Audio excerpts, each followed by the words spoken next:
უწყვეტი პროევროპული პროტესტის 356 დღეს მოქალაქეები რუსთაველის გამზირზე ისევ შეიკრიბნენ. მას შემდეგ, რაც პოლიცია დემონსტრანტებს გზის გადაკეტვის უფლებას აღარ აძლევს, პროტესტის მონაწილეები დედაქალაქის ქუჩებში მსვლელობებს მართავენ. ისინი ახალი არჩევნების ჩანიშვნასა და პოლიტპატიმრების გათავისუფლებას ითხოვენ.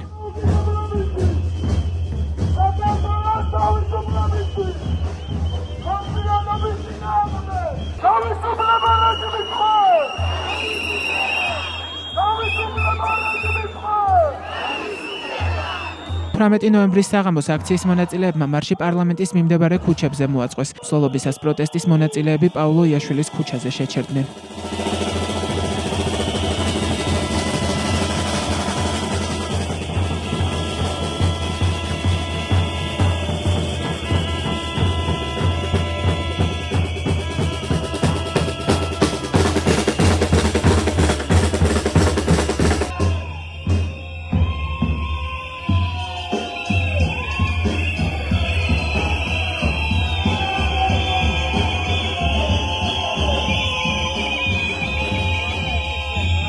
აქციის მონაწილეები საპროტესტო მარშრუტს წინასწარ არ აცხადებენ, რის გამოც პოლიციელები სწრაფ რეაგირებას ვერ ახერხებენ და მსვლელობას ფეხდაფეხ მიყვებიან.